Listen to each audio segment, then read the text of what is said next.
Je me suis réveillé en entendant un bruit, comme si quelqu'un toquait contre du verre. Au début, je pensais que c'était à la fenêtre, jusqu'à ce que je réalise que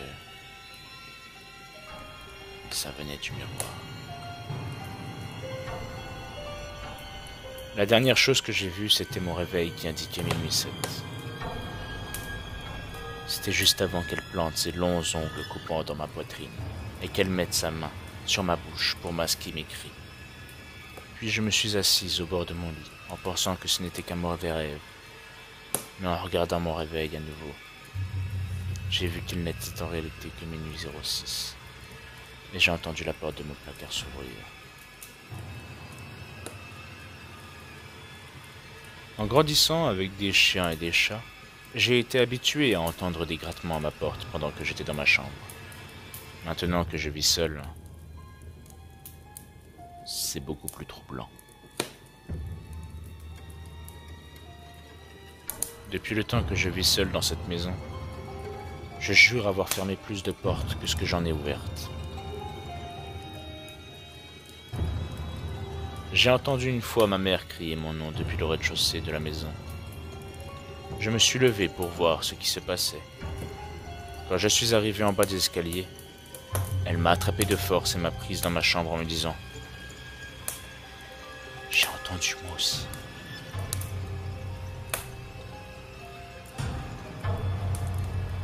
On m'a demandé un jour pourquoi je respirais si fort. Sauf que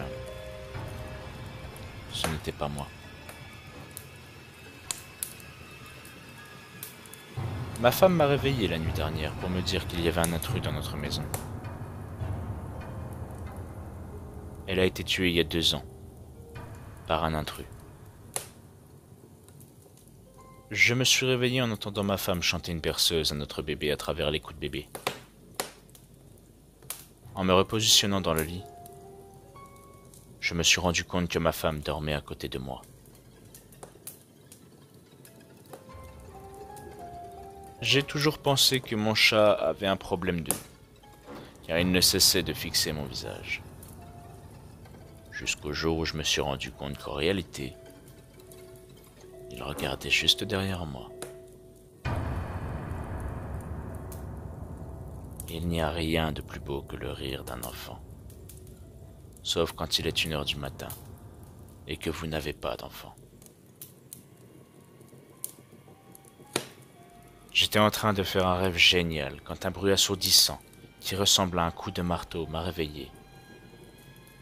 Dans les instants qui ont suivi, je n'entendais même plus mes propres cris. Quand mon frère était petit, il agissait comme si des esprits lui parlaient à tout instant. Un jour, ma mère l'a entendu dire « Je ne peux pas le tuer. C'est mon seul papa. »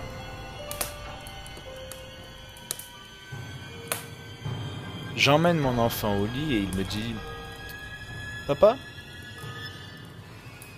regarde sous le lit s'il n'y a pas de monstre. »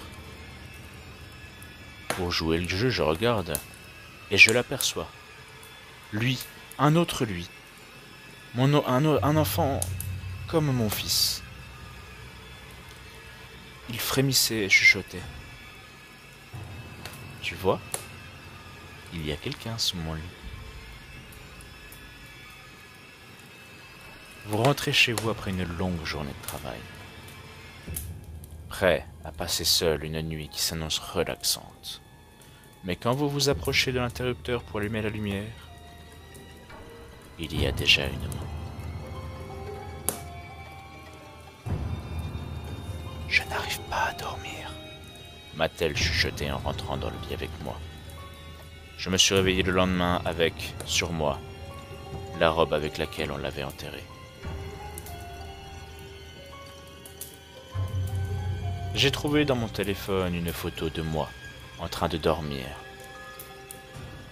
Je vis seul. Ma fille avait une amie imaginaire appelée Sally. Elle m'a une fois raconté comment Sally s'était retrouvée en prison pour avoir coupé la tête de sa mère. Ma fille n'arrêtera donc jamais de crier et de pleurer au beau milieu de la nuit? Je suis donc allé sur sa tombe pour lui demander de cesser. Mais ce n'a rien changé. Ma nièce a 4 ans, et elle ne fait que d'évoquer sa grande sœur. Elle lui parle aussi. C'est pourtant une fille unique qui n'a aucune idée que sa mère a fait une fausse couche quelques années avant sa naissance. Elle est montée à l'étage pour s'assurer que les enfants sont en train de dormir. La fenêtre était ouverte, et les lits vides.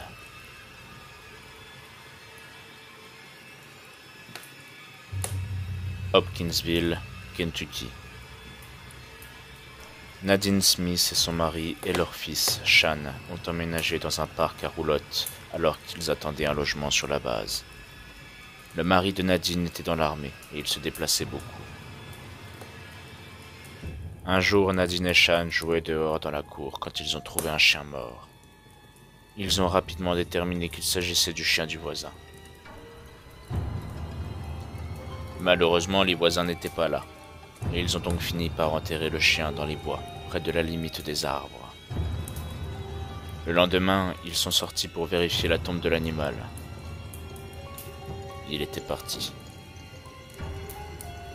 Peu de temps après, Nadine a commencé à voir une créature près de la limite des arbres. Elle avait les yeux rouges sang, et se tenait. Elle a deviné 8 pieds de haut. Il semblait être un animal bipède quelconque. Elle a commencé à le voir assez fréquemment. Son mari a supposé qu'elle exagérait. Mais 2 ou 3 semaines plus tard, il l'a également vue. Il a vu les yeux rouges et elle a également entendu grogner et gémir. Il est sorti avec un fusil de chasse pour l'affronter. Mais la créature était partie. Nadine a décidé de demander à certains voisins autour du parc à roulottes s'ils avaient déjà vu quelque chose de bizarre dans la région. Ses voisins semblaient peu intéressés à lui en parler, et quelques-uns la rejetaient entièrement. Un jour, alors qu'elle se promenait dans le parc, elle a repéré à l'intérieur d'une caravane abandonnée et verrouillée des yeux rouges qui la regardaient depuis la fenêtre. Quoi qu'il en soit, c'était à l'intérieur de la remorque. À cette époque, Shan a commencé à avoir des cauchemars récurrents et se réveiller en panique. Il a affirmé qu'une créature le regardait par la fenêtre la nuit. Il tentait de le calmer en lui disant que ce n'était qu'un cauchemar et rien de plus. Une nuit, ils ont couru dans la pièce au cours de l'un de ces cas de terreur nocturne, et Nadine et son mari ont vu la créature aux yeux rouges dans la fenêtre, regardant dedans. Nadine a décrit qu'elle avait une fourrure noire, brune, se tenait debout et avait les yeux rouges. Elle a noté que pour elle, cela ressemblait à un loup qui marchait debout, un dogman.